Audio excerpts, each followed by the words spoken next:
Alors, bonjour disciples, bienvenue encore à notre chaîne. Nous continuons notre beau parcours à la découverte de la parole et aujourd'hui nous sommes dans Genèse au chapitre 4.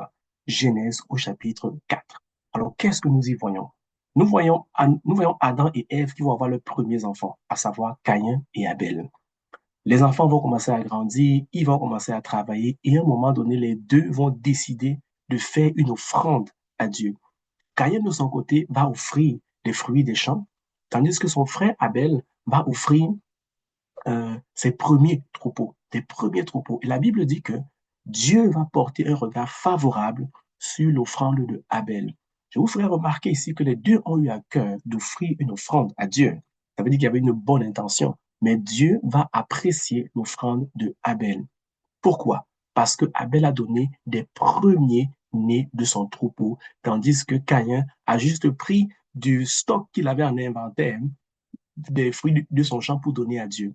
Ces deux passages nous révèlent que Dieu aime être le premier. Dieu aime la prééminence. Dieu aime la primauté. Par la suite, on verra que Caïn va être outré, va être irrité par l'attitude de Dieu et Dieu va lui dire une phrase assez intéressante que je vous pousse euh, à lire dans la parole à partir de Genèse 4, à partir du verset 6. La Bible dit que l'Éternel dit à Caïn, pourquoi es-tu irrité? Pourquoi ton visage est-il abattu? Au verset 7, il dit ceci, certainement, si tu agis bien, tu relèveras ton visage, et si tu agis mal, le péché se couche devant ta porte. Le Seigneur prend à une façon particulière de nommer le péché. C'est dit le péché. Quand on dit le péché, ça veut dire qu'il s'agit d'une entité. On ne parle pas ici d'une nature, on parle d'une entité. Le péché en lui-même est une entité spirituelle qui était couchée à la porte de Abel. Si on est porté vers le mal, alors le péché va être attiré à nous de la même manière que les mouches sont attirées par tout ce qui va être poubelle, voilà, poubelle, tout simplement, le péché, la personne du péché, l'entité du péché est attirée par tout ce qui est tourné vers le mal. Donc, retenez que le péché, ici, dans Genèse 4, ce n'est pas une nature. Non, ce n'est pas une nature. C'est une entité spirituelle qui était couchée à la porte de Abel, de Caïn, autant pour moi. Par la suite, on verra Caïn qui va tuer son frère et Dieu va réclamer son sang. Et là, Dieu va prononcer un jugement contre Caïn. Il va lui dire, tu vas errer sur la terre. Et Caïn, voyant que le jugement de Dieu était assez grand, là on est à peu près dans Genèse 4, verset 13, Caïn va dire à l'Éternel, mon châtiment est trop grand. Alors Dieu dira à Caïn qu'il mettra une marque sur lui, afin que quiconque le voit ne le tue pas. Et plus tard, dans les versets qui vont suivre en bas, la Bible nous dira à peu près au verset 17 que Caïn connut sa femme. Observez bien une chose, Adam et Ève étaient les deux êtres humains sur la terre. Ils ont eu deux enfants, Abel et Caïn. Abel a été tué. Ça veut dire que techniquement, sur la terre, il y a trois personnes. Adam, Ève et Caïn. Mais la Bible nous dit au verset 17 que Caïn connut sa femme.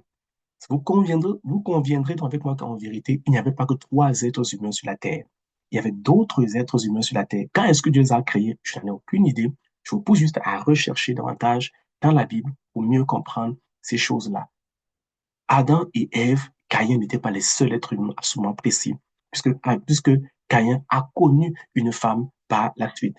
Lorsque nous continuons à lire l'ensemble des autres versets, on verra que les fils de Caïn ont eu aussi d'autres femmes et que plusieurs parmi eux ont été les pères de tout ce qui est instrument de musique. Si vous lisez à peu près dans le verset 22, la Bible dit qu'il a de son côté enfant de Tubal-Caïn qui forgea tous les instruments d'airain et de fer. Lorsqu'on fait des recherches par rapport à l'expression instrument d'airain et de fer, on voit que ça se rapporte à tous les instruments de musique. Dans les instruments que vous on utilise aujourd'hui, la guitare, le piano, et puis j'en passe, ce sont les fils de Caïn qui étaient à l'origine de cela. Par la suite, lorsqu'on va descendre plus bas, on verra qu'au verset 25, la Bible dit que Adam connut encore son épouse Ève et ils ont eu un autre fils qui s'appelait Seth. Et Seth, de son côté, a eu un autre fils aussi qui s'appelait Enoch. À partir de ce moment-là, c'est le dernier verset, verset 26 de ce chapitre, la Bible dit que c'est alors qu'on commença à invoquer le nom de l'Éternel.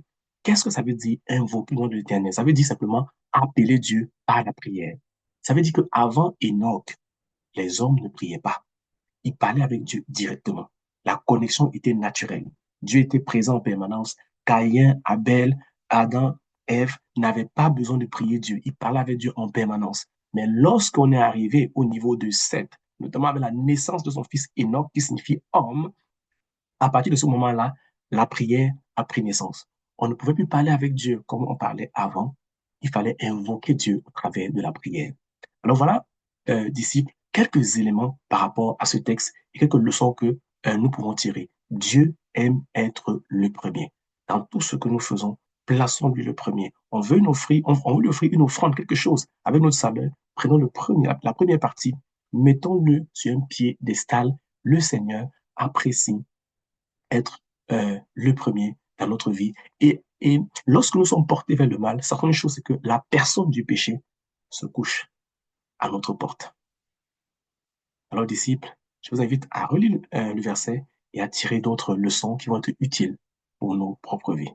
À la prochaine vidéo. Merci.